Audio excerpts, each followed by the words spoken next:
미국 컬럼비아 대학 언론대학원 교수이자 과학 저널리스트로도 활동 중인 스티븐 홀이 쓴 무엇이 그들을 지혜롭게 했을까라는 책이 있습니다. 이 책에 보면 1980년대인데 철학자들 그리고 심리학자들, 교육 전문가, 세계적인 석학들이 한 자리에 모여서 한 가지 실험을 진행을 해요. 그 실험의 제목을 베를린 지혜 프로젝트라고 붙였습니다. 이 프로젝트에서 탐구하는 것은 인간의 지혜란 무엇인가, 지혜에 대한 정의부터 시작해서 어떻게 지혜를 얻을 수 있고 지혜로운 인간은 어떤 특성들을 갖고 있는가 등에 대한 다양한 연구를 진행하게 됩니다. 그중에서 이제 이런 내용이 있었어요. 한 실험 집단 안에 한 가지 상황을 제시해 줍니다. 올해로 15살 된 소녀가 진지하게 결혼을 하고 싶어 하는데 당신은 그 아이에게 어떤 말을 어떻게 해주겠습니까? 일반적이지 않은 상황을 제시한 후에 이것을 대하는 사람들의 반응을 살핀 거죠. 대부분의 사람들은 예상처럼 부정적인 반응을 보입니다. 지금 네가 제정신이냐? 네 나이가 몇인데 결혼을 하겠다는 거야. 최소 5년 이상은 기다려야 한다. 지금 결혼했다가 나중에 얼마나 후회를 하려고 그러니. 반면 극소수의 사람들은 이 상황과 문제를 조금 다르게 바라보기 시작합니다. 그들은 이런 질문을 던졌다는 거예요. 혹시 그 아이에게 무슨 일이라도 벌어졌습니까? 혹시 부모가 없어서 남편이 보호자의 역할을 해야 하는 것은 아닌가요? 특별한 문화권에 속해 있어서 그 나이에 결혼하는 것이 전혀 이상하지 않은 경우일 수도 있겠네요. 건강인의 문제나 신변상의 이유로 부득이하게 결혼을 서둘러야 하는 상황일지도 모릅니다. 이게 뭡니까? 이들은 최소한 소녀의 입장에서 생각을 하는 거죠. 그녀가 놓인 상황, 형편을 고려합니다. 그리고 그녀의 입장에 서서 공감해 주려는 시도가 이들 가운데 나타나고 있었다는 거예요. 저자는 이 실험에서 나타난 반응을 통해서 다음과 같은 결론을 내리고 있었는데요. 제가 책의 내용을 그대로 소개해 드릴게요. 도저히 이해할 수 없는 상황 또는 상식적으로 받아들일 수 없는 사건 앞에서도 감정을 다스릴 줄 아는 것, 고정된 관념이나 기준을 무조건 고집하는 대신 상황의 맥락을 살피고 그것을 이해하며 유연한 태도를 보일 줄 아는 것, 이러한 특성이야말로 지혜롭고 현명한 사람들에게서 발견되는 공통적인 특징이다. 여러분, 무엇을 말할까요?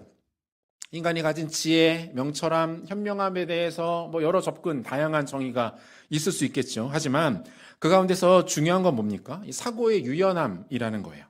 자신의 직관, 주장, 의견에 대해서 보류할 줄 아는 힘을 말합니다.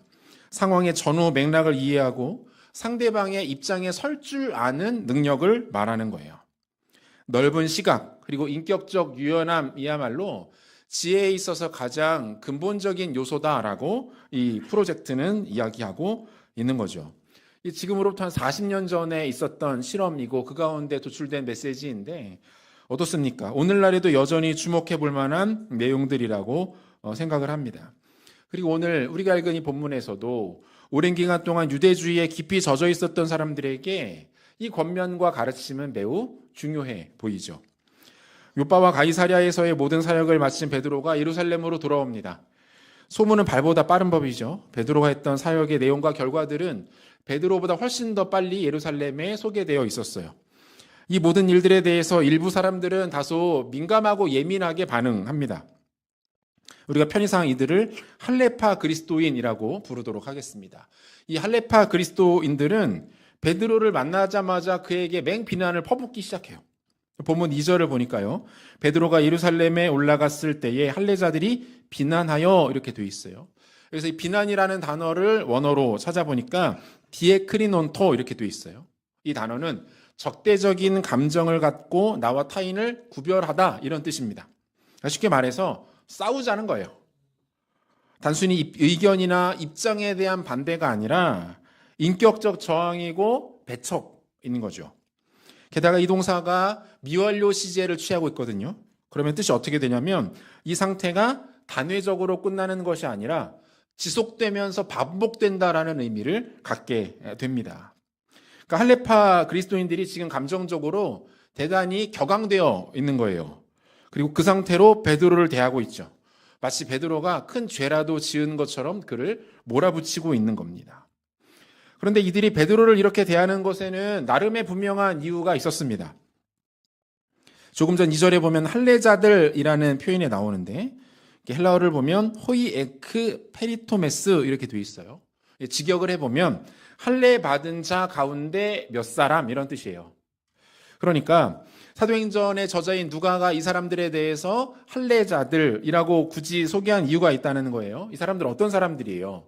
예수님을 만나기 전에, 복음을 듣기 전에 매우 보수적이고 완고한 입장에 서 있었던 유대주의자들을 뜻합니다. 아주 극단에 속했었던 사람들. 그런데 이들이 하나님의 특별한 은혜로 예수님을 만나고 자신의 유대교를 버리고 그리스도교로 개종한 사람들을 의미하고 있는 거죠. 이런 사람들의 특징이 뭡니까? 비록 이들이 예수를 자신의 구주와 주인으로 영접했지만 여전히 예습성들이 이들 가운데 짙게 남아있는 거예요. 이 사람들은 혈통을 중시합니다. 절차와 형식에 목숨을 겁니다. 결정적으로 할례의 유무에 따라서 사람들을 다르게 대하고 그것을 지나치게 중시하는 모습들이 이들 가운데 나타나고 있었다는 거죠. 이들은 지금 베드로의 어떤 것에 대하여 문제를 삼고 있습니까?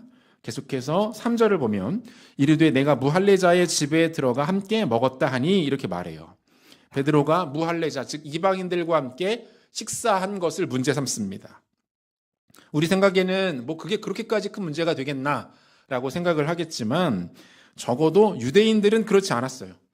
유대인들의 음식법을 가리켜서 코셔라고 보통 부르는데 이 코셔라는 유대 법에는 여러 가지 법들이 같이 녹아져 있는 내용을 품고 있습니다. 먼저는 이 부정함에 대한 정결 예법이 담겨 있어요.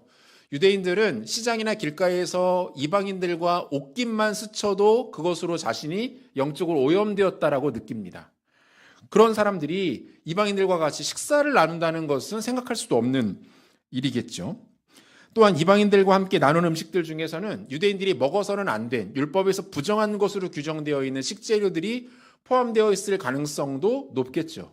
그러니 그들은 그들과 함께 식사를 할 수 없었고 마지막으로 그 음식들이 혹시라도 이방신에게 제사로 드려진 음식일 수도 있었기 때문에 그래요. 그러니까 이러한 이유로 인해서 유대인이 이방인과 식사를 나누는 것은 분명히 문제가 될 수 있는 그런 모습이었습니다. 우리가 복음서에도 살펴보면 예수님께서 이방인들, 특별히 죄인들과 함께 식사를 나누시는 장면을 보고 유대인들이 비난을 하는 장면들이 나와요. 마태복음 9장 10절과 11절을 보니까 예수께서 마태의 집에 와서 앉아 음식을 잡수실 때에 많은 세리와 죄인들이 와서 예수와 그의 제자들과 함께 앉았더니 바리새인들이 보고 그의 제자들에게 이르되 어찌하여 너 선생은 세리와 죄인들과 함께 잡수시느냐 이렇게 말해요. 하나님의 말씀, 율법을 가르치는 랍비라고 하는데 죄인들하고 같이 식사 나누는 거예요. 자신들의 기준에 있어서는 절대로 해서는 안 되는 일을 예수님이 하고 계셨다는 거죠. 그러니까 이방인들에게 유대인들에게 이방인들과의 식사는 굉장히 큰 문제가 될 수 있는 모습들이었던 거죠. 여러분, 우리는 이 장면에서 할례파 그리스도인들이 빠져 있었던 아주 치명적인 오류와 함정들을 발견하게 됩니다. 두 가지 생각해 볼 수 있는데 첫 번째, 이들은 예수님께서 가르치신 복음의 핵심 가치, 핵심 진리를 모두 놓치고 있어요. 결국 제자들이 붙들고 순종해야 하는 예수님의 가르침은 무엇입니까? 우리가 보통 지상명령, 대위임령이라고도 말하는 예수님의 선교적 메시지 아닙니까? 예수님이 부활하신 후에 승천하시기 직전에 마지막으로 제자들에게 남기신 당부의 메시지, 이게 최종적인 예수님의 당부이고 부탁이겠죠. 뭐라고 말씀하셨어요? 마태복음 28장 19절과 20절인데요. 같이 한번 읽어보겠습니다. 그러므로 너희는 가서 모든 민족을 제자로 삼아 아버지와 아들과 성령의 이름으로 세례를 베풀고 내가 너희에게 분부한 모든 것을 가르쳐 지키게 하라. 볼지어다 내가 세상 끝날까지 너희와 항상 함께 있으리라 하시니라. 사도행전 1장 8절도 같이 보겠습니다. 오직 성령이 너희에게 임하시면 너희가 권능을 받고 예루살렘과 온 유대와 사마리아와 땅끝까지 이르러 내 증인이 되리라 하시니라.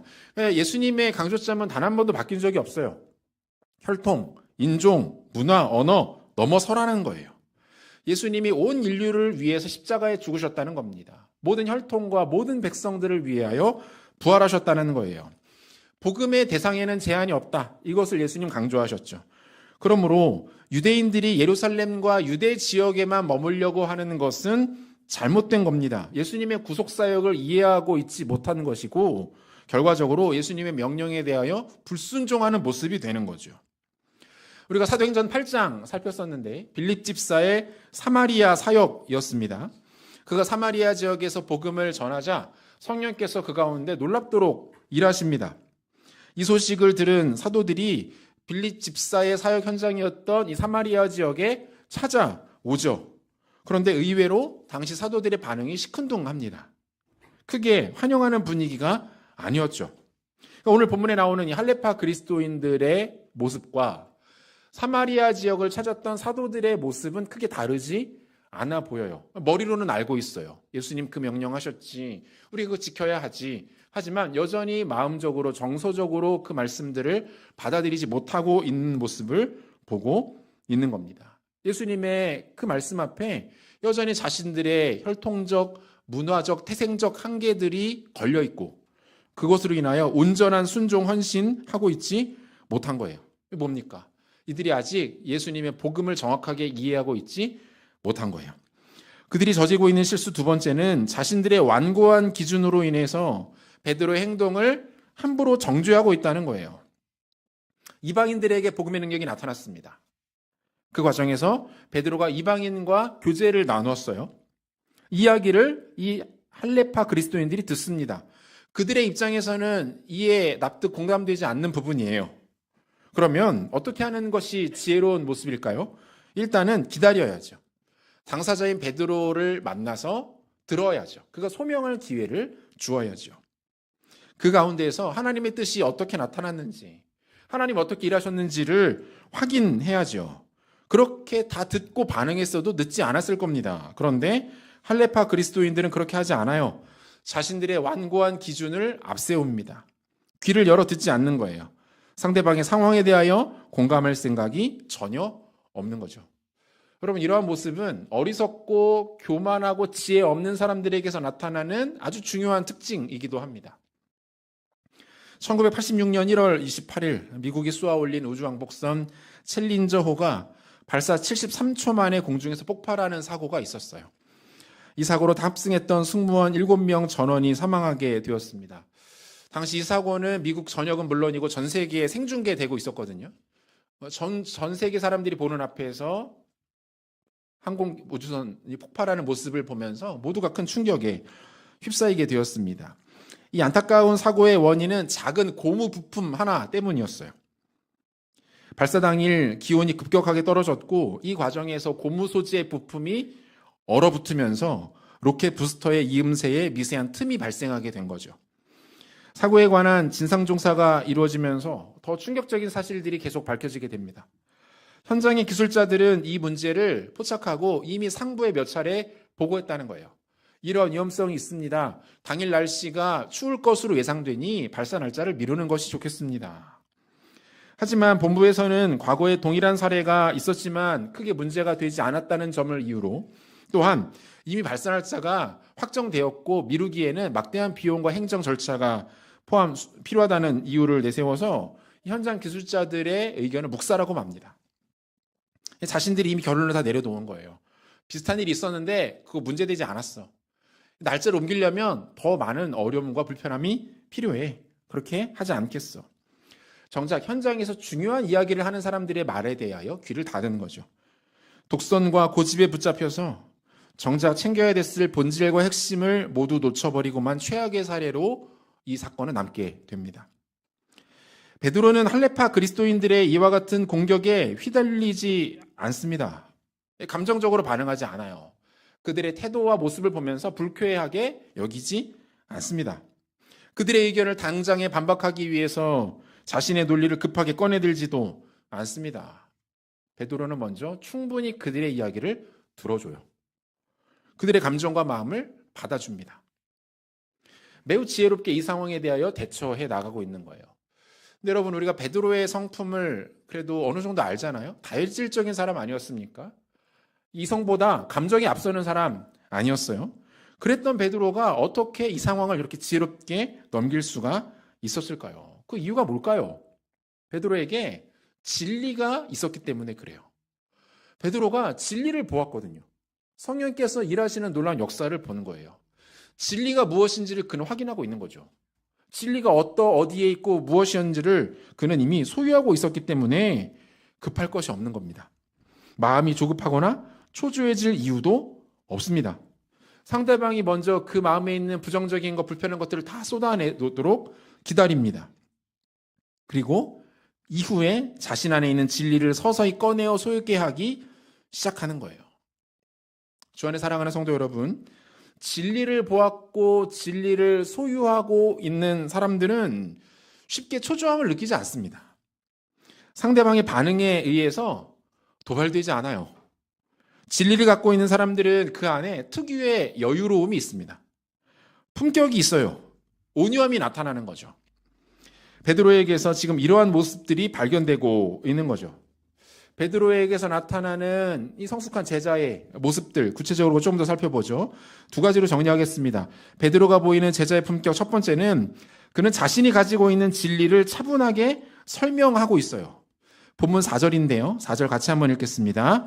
베드로가 그들에게 이 일을 차례로 설명하여. 자신에게 이 할레파 그리스도인들이 막 공격하고 감정적인 반응을 보임에도 그는 흥분하지 않아요. 맞붙어 싸우거나 다투지 않습니다. 그 대신 어떻게 합니까? 자신이 겪었던 일들에 대해서 차분하게 그것을 소개하고 있는 것을 볼 수 있죠. 이 4절에서 차례로라는 말은요, 차분하고 논리 있게 이런 뜻이에요. 베드로가 무엇을 얘기했을까요? 하나님께서 자신에게 보여주신 환상을 소개합니다. 고넬료가 보낸 사람들이 자신을 찾아온 것에 대하여 이야기했을 거예요. 고넬료를 만났을 때 하나님께서 천사를 보내셔서 고넬료에게 하셨던 이야기들을 들었을 것이고, 베드로가 고넬료와 그의 가족들 친지들에게 예수의 십자가와 복음 즉 구원의 이야기를 전할 때 성령께서 글 가운데 놀랍게 임하시는 것들, 오순절 성령 강림의 역사가 그 앞에서 재현되는 것을 베드로는 이야기했을 거예요. 사랑하는 성도 여러분, 진리를 가졌다는 것, 즉 복음을 소유했다는 것은 다른 차원의 삶을 살아가는 것이다, 이렇게 이해를 하시면 됩니다. 이 땅에서의 삶이 전부가 아니라는 것을 진리를 가지고 있는 사람들은 알고 있죠. 이 땅의 원리와 방식, 질서와 가치가 우리의 존재와 삶을 설명해 줄 수 없다는 것을 진리를 가지고 있는 사람들은 아는 거예요. 그래서 어떻습니까? 지금 눈앞의 것을 조금 더 움켜쥐고 남보다 조금 더 앞서려 하고 당장 편안함을 누리는 것에 목을 매지 않습니다. 그것이 나의 존재와 가치를 더 좋게 또는 더 나쁘게 할 수 없다는 것을 알고 있는 거예요. 반대로 조금 덜 갖고 지금 조금 못 누리고 어려움과 불이익을 당하는 것이 우리의 영혼과 우리의 영혼의 때에 그 어떤 지장도 줄 수 없다는 것을 알고 있는 거죠. 진리를 가지고 있는 사람들은 그래서 시대를 분별해내는 거예요. 진짜 중요한 가치는 무엇이고 덜 중요한 가치는 무엇이고 외면해야 될 것은 무엇인가를 진리를 기준으로 보는 거죠. 그래서 히브리서 기자는 믿음으로 사는 사람들, 즉 신자의 삶을 어떻게 정의하고 있습니까? 세상이 감당할 수 없는 사람들이다, 이렇게 말하지 않아요? 이 말이 무슨 말입니까? 세상에 소망을 두지 않는 거예요. 이 땅에 자신의 뿌리를 내리지 않는 겁니다. 마치 이 땅에서 영원히 살아갈 것처럼 굴지 않는다는 거예요. 진리를 가지고 있는 사람들은 몹시 지혜로워서 영원히 쇠하지 않는 가치가 무엇인지를 알고 있고, 당장은 아니지만 견고하게 영원히 나를 붙들어 줄 것이 무엇인지를 그들은 보고 있는 거예요. 그러므로 진리를 가지고 있고 그 진리를 삶에서 경험하며 누리는 사람들에게서는 이로 인한 특유의 여유가 나타납니다. 이 사람들은 연약한 사람들을 품어줍니다. 배척하지 않아요. 상처가 많은 사람들에게 곁을 내어줍니다. 그가 나를 조금 힘들게 하고 불편하게 할지라도 그를 내치지 않습니다. 여유를 가지고 그를 안아줘요. 힘들고 깨어진 사람들을 기다려주고 그들에게 언제든 좋은 그늘과 쉼터가 되어줍니다. 여러분, 인생 살아가시다 보면 어떻습니까? 직장에서든 가정에서든 심지어 교회에서든 유독 내 마음은 그렇게 좀 소위 이런 표현을 쓸게요. 긁어대는 사람들이 있잖아요. 우리 마음을 힘들게 만들고 말 한마디를 해도 어찌 그렇게 얄밉게 못되게 하는지. 여러분, 지금 누군가의 얼굴을 떠올리시면 안 되고요. 안 되고 그게 나라고 생각하셔야 돼요. 내가 그렇다고, 내가 누군가를 그렇게 힘들게 하고 있다라고 그렇게 여기시는 게 맞아요. 어쨌든 우리의 마음을 어렵게 만드는 사람들이 나를 포함하여 우리 주변에 많이 있습니다. 우리의 연약함이죠. 우리 가지고 있는 상처, 죄의 흔적들이 우리 안에 이런 모습들을 만들어내게 되는 거예요. 그런데 여러분, 우리가 진리를 알지 못하면요, 복음을 누리고 있지 못하면 우리는 세상과 똑같이 반응하겠죠. 어떻게든 되갚아 주려고 할 겁니다. 더 공격하고 비난합니다. 선을 긋고 따돌립니다. 나와는 전혀 관계없는 사람처럼 그를 나쁘게 대하죠. 그것이 세상의 원리이고 방식이잖아요. 오히려 그렇게 가르치죠. 손해보지 말아라. 너가 먼저 공격해라. 가만히 있다가 너가 더 당한다. 세상의 가르침 아닙니까? 그런데 여러분, 진리 안에 거하는 사람들은 이렇게 하지 않습니다. 복음을 소유하고 있는 사람들, 영원한 가치를 가지고 있는 사람들은 그런 사람들을 품어줄 줄 압니다. 기다려줍니다. 받아주는 거예요. 사울이 다윗을 아주 오랫동안 괴롭힙니다. 자신이 힘들 때 다윗은 도움을 주었거든요. 다윗은 사울을 지켜주었어요. 그런데 사울은 그렇게 하지 않아요. 질투와 탐욕에 눈이 멀어서 다윗을 죽이려고 하죠. 그럼에도 불구하고 다윗은 끝까지 마지막까지 사울을 존중하고 그를 지켜줘요. 심지어 사울을 죽일 수 있는 절호의 기회를 2번이나 만나죠. 그런데 끝까지 그에게 손대지 않아요. 그 이유가 뭡니까? 사무엘상 24장 6절 보니까 이렇게 돼 있어요. 자기 사람들에게 이르되 내가 손을 들어 여호와의 기름 부음을 받은 내 주를 치는 것은 여호와께서 금하시는 것이니 그는 여호와의 기름 부음을 받은 자가 됨이니라 하고, 다윗이 알고 있는 거예요. 뭘요? 기름 부음 받은 것이 무엇인지를. 다윗이 하나님께 이미 이스라엘의 왕으로 기름 부음을 받은 상태였거든요. 다윗은 뭘 알고 있어요? 하나님의 계획을 알고 있죠. 하나님이 자신을 왕으로 세우실 것을 알고 있죠.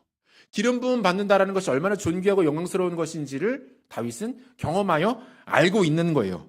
그러니까 어때요? 여유가 있는 거죠. 당장은 사울이 자신을 죽일 것처럼 저렇게 날뛰지만 결국 하나님이 이 판을 바꾸실 거라는 것을 다윗은 알고 있는 거예요. 결국은 끝에는 자신이 하나님 기름 부으신 대로 그 자리에 올라갈 것에 대한 확신이 그에게 있는 거예요. 진리를 알고 있고 하나님의 뜻과 마음을 알고 있으니까 어떻습니까? 여유가 있는 거죠. 갚지 않나요? 똑같이 행동하지 않는다고요. 왜요? 진리가 있으니까.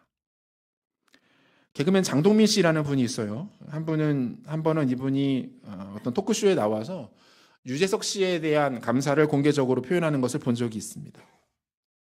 장동민 씨가 이게 큰 슬럼프에 빠져서 이제 힘든 때를 지나고 있었나 봐요. 시도하는 것마다 다 안 되고 동료들은 다 떠나가고 그래서 안 좋은 생각까지 할 정도로 힘든 때를 보내고 있었다고 합니다. 갑자기 한밤중에 마음이 너무 답답해서 유재석 씨에게 전화를 부탁되고 했대요. 그때까지는 뭐 특별한 친분도 없었고 인연도 없었고 일반적인 개그맨 선후배여서 번호 정도만 알고 있는 상황이었나 봐요. 다짜고짜 전화를 해서 선배님, 제가 지금 마음이 너무 힘든데요. 제 이야기를 좀 들어주실 수 있겠습니까? 유재석 씨가 바로 그를 만나주었다는 거예요.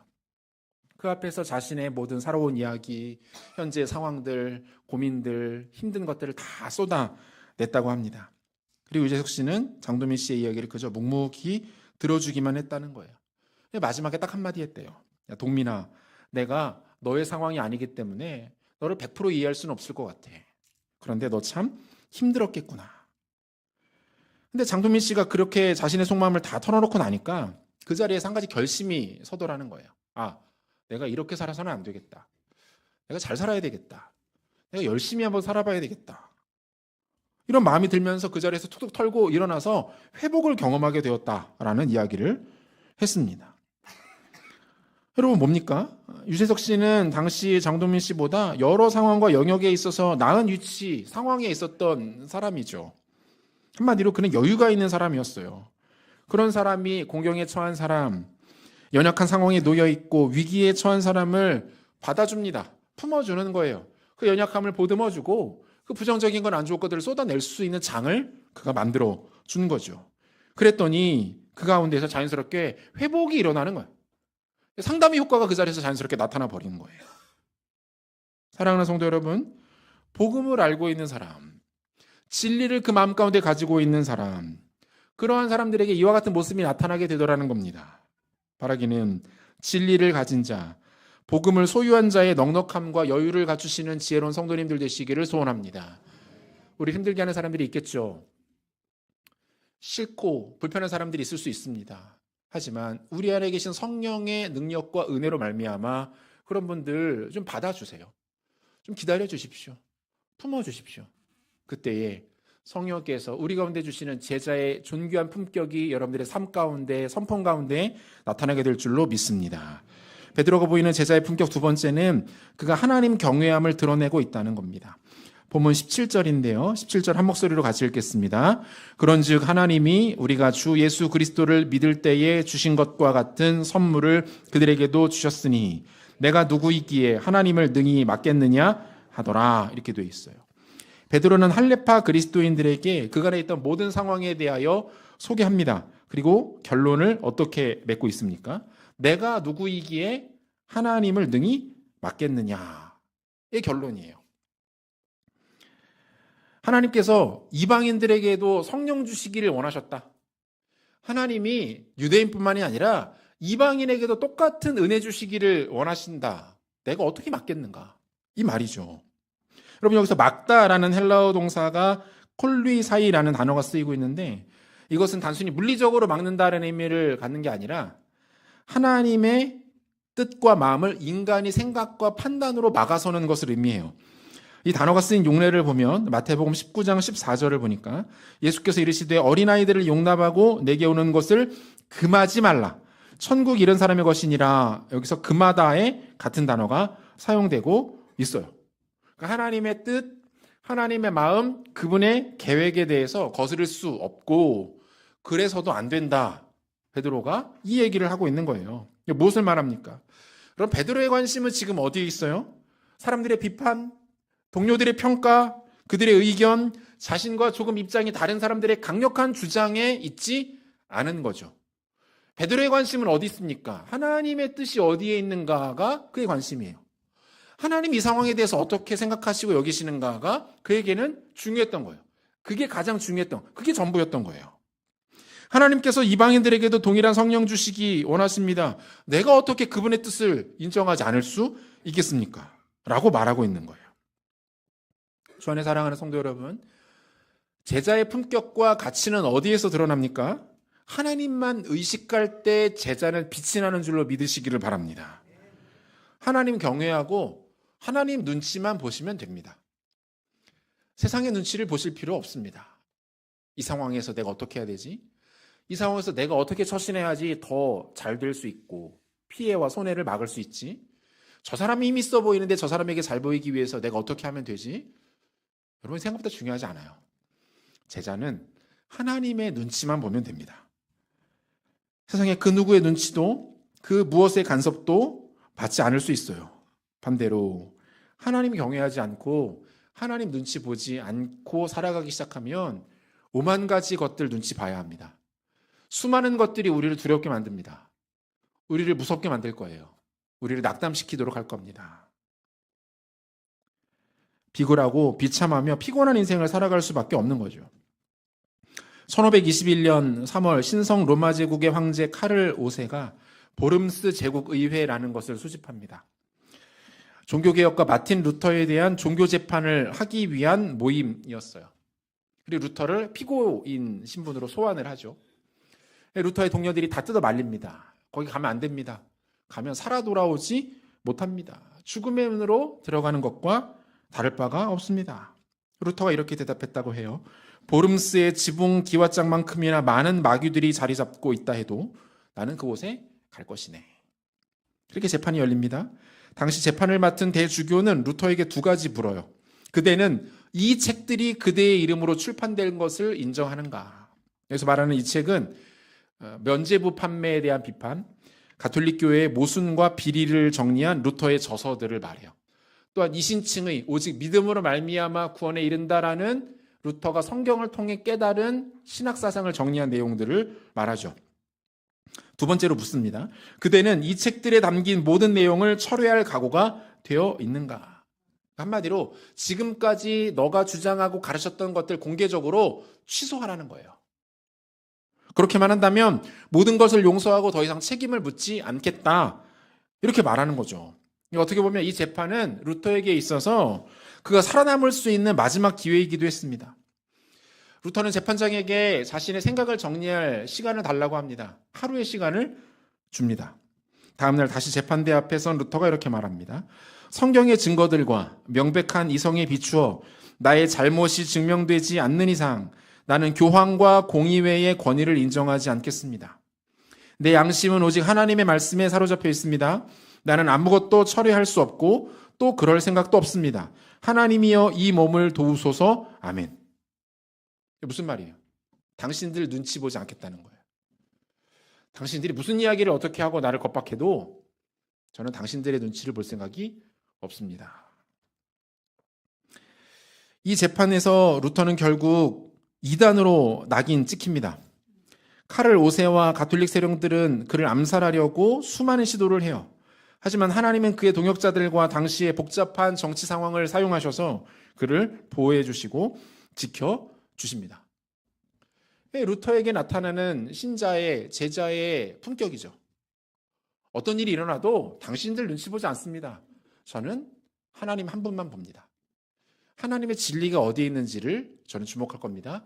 그것만 붙들고 있을 겁니다. 심지어 내 목에 칼이 들어올지언정. 사랑하는 성도 여러분, 하나님 지금도 살아계신 분이신 줄로 믿으시기를 바랍니다. 그러므로 살아계신 하나님 한 분만 의식하시면 됩니다. 그분만 두려워하고 그분만 경외하시면 됩니다. 다른 거 눈치 보실 필요가 없습니다. 하나님 한 분 눈치만 보면 아무것도 눈치 보지 않아도 돼요. 하지만 하나님 눈치 보지 않고 하나님 경외하지 않으면 수많은 것들 눈치 보면 피곤하게 인생 살아갈 수밖에 없습니다. 하나님 한 분만 존중하시고 두려워하시고 그분에게만 집중하며 살아가는 지혜로운 성도님들 되시기를 소원합니다. 말씀 마무리하려고 하는데요. 루터가 부패한 가톨릭 교회와 싸우는 과정에서 그 자신의 고백을 담아서 만든 찬송시 한 편이 있죠. 우리가 잘 알고 있는 찬송가 585장 내 주는 강한 성이요라는 찬양의 가사입니다. 이 찬송의 3절 가사가 이렇습니다. 이 땅에 마귀 들끓어 우리를 삼키려 하나 겁내지 말고 섰거라 진리로 이기리로다. 친척과 재물과 명예와 생명을 다 빼앗긴데도 진리는 살아서 그 나라 영원하리라. 여러분, 이 루터의 고백이 우리의 고백 되기를 원합니다. 진리만 붙들고 싸우겠다는 거예요. 사람 눈치 안 보겠다는 거예요. 세상 두려워하지 않겠다는 겁니다. 하나님 눈치만 보겠다.